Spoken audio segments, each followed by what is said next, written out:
அஸ்ஸலாமு அலைக்கும் வரஹ்மத்துல்லாஹி வபரகாத்துஹு. அல்ஹம்துலில்லாஹி ரப்பில் ஆலமீன் வல் ஆகிபத்து லில் முத்தகீன் வஸ்ஸலாத்து வஸ்ஸலாமு அலா சய்யிதில் முர்சலீன் வ ஆலிஹி வ ஸஹ்பிஹி அஜ்மாயின். அருமையானவர்களே, இன்று ஒரு முக்கியமான ஒரு தலைப்பிலே நாம் பார்க்க இருக்கிறோம். எந்த ஒரு வழக்கு நீதிமன்றத்தில் எல்லா நீதிமன்றங்களிலும் எக்கச்சக்கமாக சேர்ந்து போய் கிடக்கிறதோ அப்படிப்பட்ட வழக்குகளில் ஒன்றுதான் டைவர்ஸ் வழக்கு. இந்த விவாகரத்து வழக்கு இருக்கிறதே, இது வாழவும் முடியாமல் பிரியவும் முடியாமல் ஒரு நிர்பந்தத்தில் நிறைய பேர்கள் நீதிமன்றத்தை நாடி இருக்கிறார்கள்.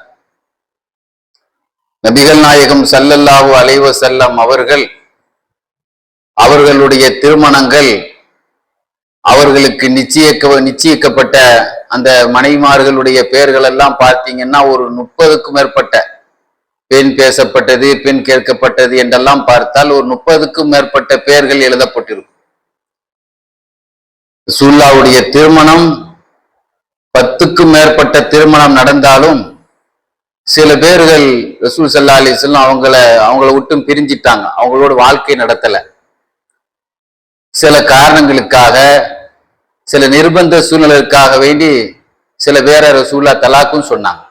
நிர்பந்தத்துக்காக, வேற வழியே இல்லை அப்படிங்கிறதுக்காக. ஆக தலாக்கு என்பது நம்ம சொல்லுவோம், திருமணம் என்பது ஒரு 1000 காலத்து பயிர் அப்படின்னு சொல்லுவோம். கிதாபில் எழுதியிருப்பாரு, திருமணத்தின் அசல் நிரந்தரம் அப்படிம்பார். திருமணத்தின் அசல் நிர்பந்தம், ஒவ்வொன்றுக்கு ஒரு அடிப்படை இருக்கு. திருமணத்தின் அடிப்படை பிரிகிறது இல்லை, நிரந்தரம், வாழ்றதுதான் அது அடிப்படை அப்படின்னு எழுதியிருப்பார். ஆனாலும் சில பேர்கள் இடத்துல அல்லாஹ் தஆலா சில விதியின் காரணமாக அவர்களுக்கு அல்லாஹ் பிரிவை நாடி இருந்தால் அது ஒரு ஆபரேஷன் மாதிரி. ஆபரேஷன் பண்ணி தான் ஆகணும் அப்படிங்கிறத பண்ணித்தான் ஆக முடியும்.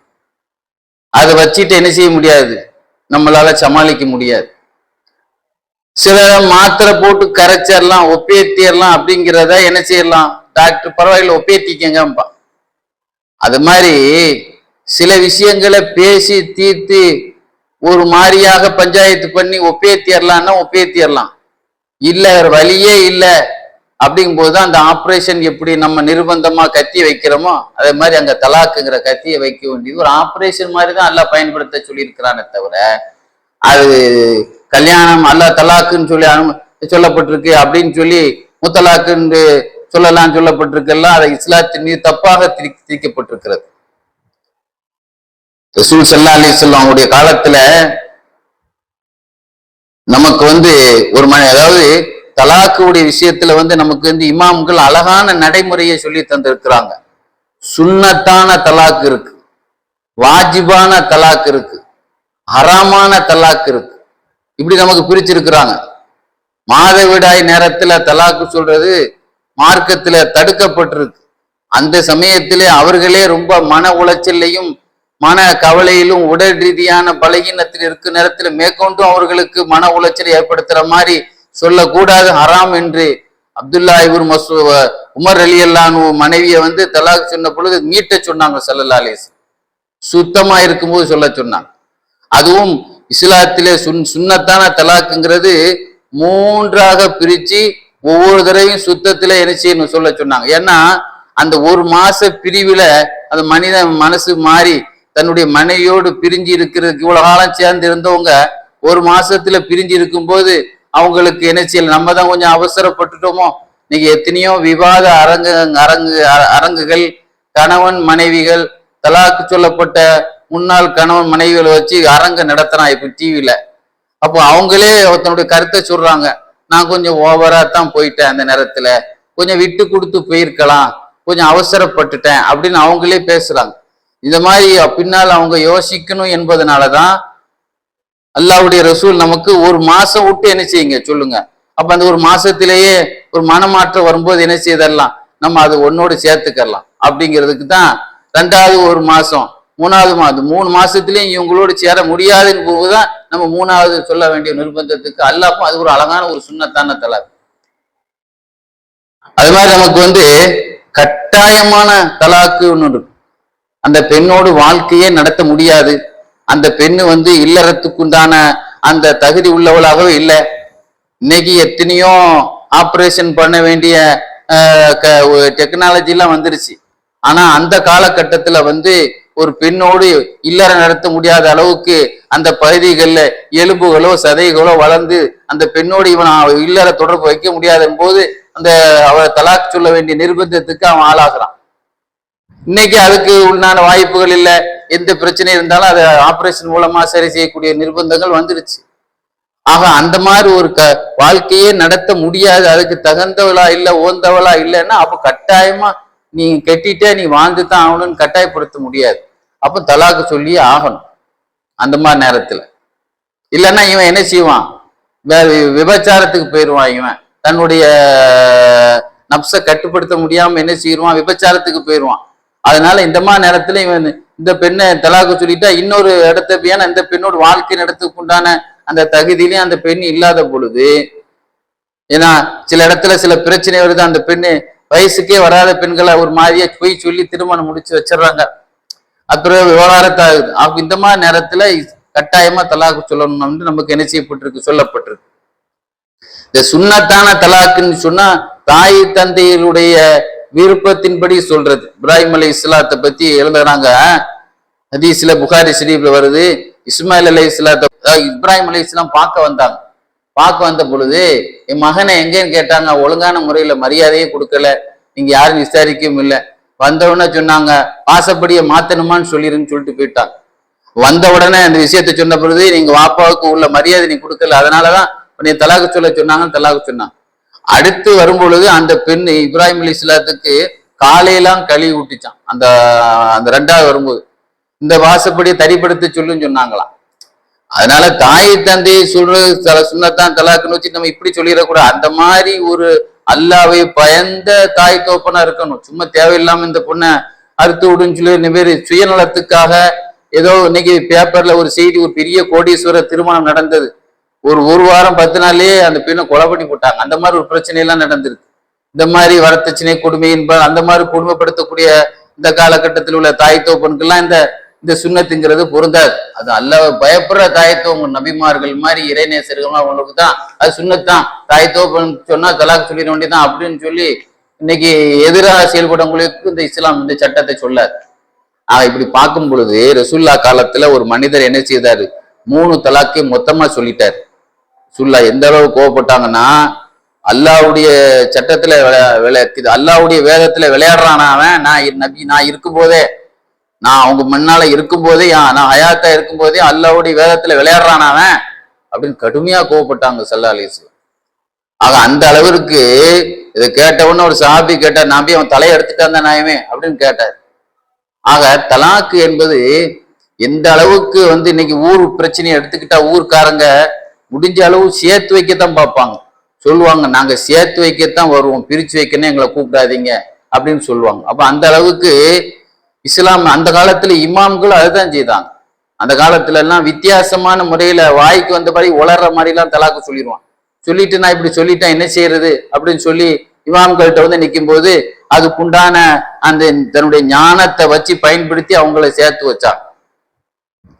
முஹியுத்தீன் அப்துல் காதர் ஜீலானி ரலியல்லாஹுன்ட்ட ஒரு ஆள் சொன்னாரு, அதாவது என்னுடைய மனைவி உலகத்தில் உள்ள அனைத்தை விட அழகாக இல்லாவிட்டால் என் மனைவி தலாக்குனர்.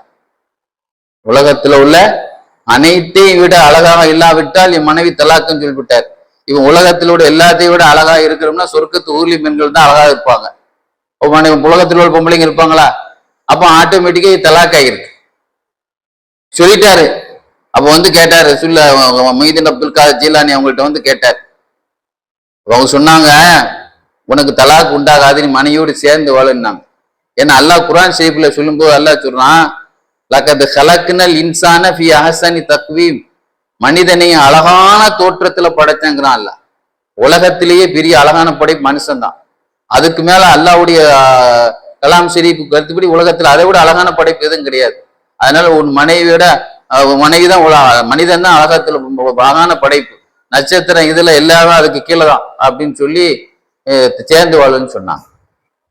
அதே மாதிரி நம் ஷாபிராமுத்துல்லாட்ட ஒரு ஆள் வந்து சொன்னாரு, காபத்துல்லா அதாவது உலகத்தில ஏன்னா யாருமே செய்யாத வணக்கத்தை, உலகத்துல யாருமே செய்யாத வணக்கத்தை நான் செய்யாவிட்டால் நீ தலாக்குன்ட்டார். உலகத்துல யாருமே செய்யாத வணக்கத்தை செய்யறதுன்னா எப்படி? அப்படி அது அப்படின்னா நம்ம வந்து அது செய்ய முடியுமா? அது உலகத்துல யாருமே செய்ய முடியாது. அப்ப ஆட்டோமேட்டிக்கா தலாக் ஆகிற மாதிரி தெரியுது. ஷாபிராமுத்துல தன்னுடைய தந்திரத்தை வச்சு சொன்னாங்க, ஞான தந்திரத்தை வச்சு சொன்னாங்க, நீ காபத்துல்லாவை போய் தவாபிச்சு, யாருமே இல்லாத நேரத்தை என்னச்சு காபத்துல்லாவை தவாபிச்சு, யாருமே செய்யாத நன்மை உனக்கு கிடைச்சிருன்னு சொன்னான், உனக்கு தலாக் ஆகுதுன்னா. இந்த மாதிரி நிறைய விஷயங்கள். இமாம் முகமது ரஹமத்துல்லா அலைஹி ஒரு நாள் ஒரு ஜூஸ் கடைக்கு வந்தாங்க. வரும்போது ஷாபி இமாமுடைய உஸ்தாத் அவங்க ஒரு கிளாஸ் ஜூஸ் தாப்பான்னாங்க, பேர்த்தம்பளம் ஜூஸ் கடை. அப்போ என்கிட்ட துட்டி இல்லப்பா, உனக்கு மார்க்க சட்டை 2 சொல்லித்தரேன் அப்படின்னு சொன்னாங்க. அந்த நேரத்துல கொஞ்சம் கஷ்டமா இருந்தது அவங்களுக்கு. அப்போ அவன் துட்டு தந்தா ஜூஸ் தரேன்னா போங்கயா அப்படின்ட்டாங்க. கடைசியில ஒரு கட்டத்துல அவன் தன்னுடைய மனையோடு பிள்ளையோடு சந்தோஷமா இருக்கும்போது தன்னுடைய பிள்ளைய பார்த்து சொல்லிட்டான் சந்தோஷத்துல, உலகத்துல அனைத்தையும், உலகத்துல என்னெல்லாம் இருக்கோ அத்தனையும் நான் உனக்கு வாங்கி தர்றேன், இல்லைன்னா உன்னுடைய தாய் தலாக் அப்படின்னு சொல்லிட்டாரு. உலகத்துல உள்ள அத்தையும் வாங்கி கொடுக்க முடியுமா? உலகத்துக்கு முதல்ல எல்லா இடத்துக்கும் முதல்ல போகணுமே. அப்போ வந்து அவரு எல்லாரும் சொல்லிட்டாங்க, உன் மனைவியோ நீ தேர முடியாது அப்படின்ட்டாங்க. முகமது இமாம்கிட்ட வந்தார். அப்ப அவங்க சொன்னாங்க, ஞாபகம் இருக்கா, ஒரு நாள் உன் ஜூஸ் கடைக்கு வந்து நான் ஒரு ஜூஸ் கேட்டேனே, 2 சட்டம் சொல்லித்தரேன்ன, ஆனா என்கிட்ட துட்டு இல்லை, நீ சொல்லித்தர மாட்டேன்ட்ட. ஆனா அந்த 2 சட்டத்துல ஒரு சட்டம் உனக்கு எந்த சட்டம் இப்ப தேவையோ அந்த சட்டத்துல அது ஒரு சட்டம். அன்னைக்கு நீ ஒன்னும் அந்த ஜூஸுக்கு சொல்லித்தர மாட்டேன்னு சொல்லிட்ட. ஆனா இன்னைக்கு கல்வியினுடைய மகத்துவம் என்னன்னு உனக்கு தெரிய வேண்டாமா? இன்னைக்கு 1000 வெள்ளி தந்தாதான் சொல்லி தருவேன். லஞ்சம் இல்ல, அந்த கல்வியினுடைய மதிப்பு என்னன்னு உனக்கு தெரியணும். சரின்னு வாழ்க்கையே, உன் வாழ்க்கையே என் கையில தான் இருக்கு. உடனே சரி 1000 வெள்ளி கொடுத்தோம்னு சொன்னா குர்ஆன் எடுத்து கொடுவோம் பிள்ளைகிட்ட. குர்ஆனை பத்தி அல்லாஹ் சொல்லும்போது குர்ஆன்ல ஒரு இடத்துல சொல்றான், ஒலா ரத்திபி ஒலா யாபிஸ்னி இல்லா ஃபி கிதாபின், உலகத்துல எந்த ஈரமானதும் இல்லை, எந்த காஞ்சதும் இல்லை, அல்லாஹ்வுடைய வேதத்துல இருக்குங்கிறான். உலகத்துல எல்லா பொருளையும் 2 விஷயத்துல அடைக்கலாம், ஒன்னு ஈரமானதா இருக்கும், ஒன்னு காஞ்சதா இருக்கும். குர்ஆனத்தையும் கொடுத்தா உலகத்துல எல்லாத்தையும் கொடுத்த மாதிரி ஆயிடும்னா. ஷாபி ரஹ்மத்துல்லாஹிட்ட ஒரு ஆள் வந்து சொன்னாரு, ஒரு மனிதர் தன்னுடைய மனைவியை பார்த்து என்ன செய்தார், ஒரு பேரத்தம்பழத்தை கொடுத்தார் வாயில. நீ இப்ப இது துப்புனாலும் நீ தலாக்கு, நீ முழுங்கினாலும் தலாக்குன்ட்டார். ஏன்னா இப்படி சொல்லிட்டேன் என்ன செய்யறது அப்படின்னு. அப்ப அவங்க சொன்னாங்க, பாதியை துப்ப சொல்லு, பாதியை முழுங்க சொல்லுன்னாங்க. துப்புன மாதிரி ஆயிடுது, முழுங்கின மாதிரி ஆயிடுதா இல்லையா? அதே மாதிரி ஒரு தண்ணியை ஒரு பாத்திரத்துல ஊத்தி, அந்த தண்ணியில அந்த பாத்திரத்தில் இருந்தாலும் தலாக்கு, தண்ணியை கொட்டினாலும் தலாக்குன்ட்டார். அப்ப சொன்னாங்க, என்ன இப்படி சொல்லிட்டேன் என்ன செய்யறதுன்னு, துணியை போட்டு ஊற போட்டுரு, அவ்வளவு அதுல வர்ற மாதிரி. ஒரு பெரிய போர்வைக்கு போட்டு அவ்வளவு தண்ணி அதுல வந்துருமா இல்லையா? இப்படி சொல்லி கொடுத்தாங்க. அது மாதிரி ஒரு சமயம் ஏன்னா ரஷீத் பாஷா தன்னுடைய மனைவியை பார்த்து சொல்லி போட்டார். தன்னுடைய மனைவி சுபைதா அம்மாவை பார்த்து, நீ என்னுடைய ராஜ்யத்திலே நீ எங்க இருந்தாலும் நீ தலாக் அப்படின்ட்டார்.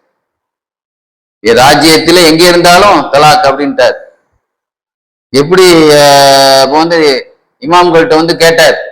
அவங்க சொன்னாங்க, என்ன உங்க தலாக்கு ஆகாது, நைட் உங்க என்ன செய்யுங்க, உங்க பொஞ்சாதியை வந்து என்ன செய்யுங்க, ஏன்னா நீ நைட்டு நீ ராஜ்யத்தில் இருந்தா தலாக்குன்னு சொல்லிட்டார்ல, நீ பள்ளியாசில் உங்க பொஞ்சாயை தங்க சொல்லுங்க. பள்ளியாசில் அல்லாவுடைய ராஜ்யம் உள்ளது, அல்லாவுடைய இடம், அதனால உங்க பொஞ்சாயை தலாக்காது அப்படின்னு சொன்னாங்க. இந்த மாதிரி நிறைய விஷயங்கள். ஒரு அறிஞர் ஒரு ஆள் என்ன செய்தாரு, தன்னுடைய பொஞ்சாயை படியில் ஏறிட்டு இருந்தான். நீ படியில நின்னாலும் தலாக்கு, ஏறினாலும் தலாக்கு, இறங்கினாலும் தலாக்குன்ட்டார். நீ படியை விட்டு கீழே இறங்கினாலும் தலாக்கு, நீ அப்படி நின்னாலும் தலாக்கு, ஏறி இருக்கும்போது சொல்றாரு, அதுக்கு அடுத்தபடி மேல ஏறினாலும் தலாக்கு. அந்த அம்மா டப்புன்னு ஜம்ப் பண்ணிட்டு கீழே. உடனே அந்த ஆள் சொன்னாரு, உண்மையிலே மாலிக் இமாம் இறந்தா மக்கள் எல்லாம் உன்னுடைய தீர்ப்பு கேட்டுதான் கேட்கத்தான் வருவாங்க. எவ்வளவு புத்திசாலித்தனமா அந்த பெருமாப்பர். அந்த ஜஸ்ட் கொஞ்சம் நொடியில நம்ம அங்க நின்னாலும் தலாக்கு, மேல ஏறினாலும் தலாக்கு, அடுத்து கீழே இறங்கினாலும் தலாக்குன்னு சொல்லி டப்புன்னு கீழே பாஞ்சிட்டு அந்த அம்மா புத்திசாலித்தனமா. இந்த மாதிரி அந்த காலத்துல உள்ள ஆண்களும் பெண்களும் இமாம்களும் நிறைய தலாக்குகளை தலாக் ஆகாம அந்த குடும்பத்தை சேரதுக்கு உள்ள தன்னுடைய அறிவாற்றலை என்ன செய்தாங்க, பயன்படுத்தியிருந்தாங்க. அபூ ஹனீஃபா ரஹ்மத்துல்லாஹி ஒரு ஆள் சொன்னாரு, அதாவது நான் என்னுடைய மனைவியோடு நோம்பில் உறவு கொள்வேன், சத்தியமாக உறவு கொள்வேன், இல்லாவிட்டால் என் மனைவி தலாக்குன்னார். சொல்லிட்டேனே, நோம்புல பகல்ல எப்படி உறவு கொள்ள முடியும், பகல்ல நிச்சயமா சத்தியமா உறவு கொள்வேன், இல்லாட்டே மனைவி தலாக்குன்ட்டார். நான் எப்படிங்க சொல்லிட்டேனே, என்ன பயணம் போன்ட்டாங்க. பயணம் போனா அவனுக்கு என்ன செய்ய, நோம்புல பகல் நேரத்துல மனைவி குடிக்கலான்னா.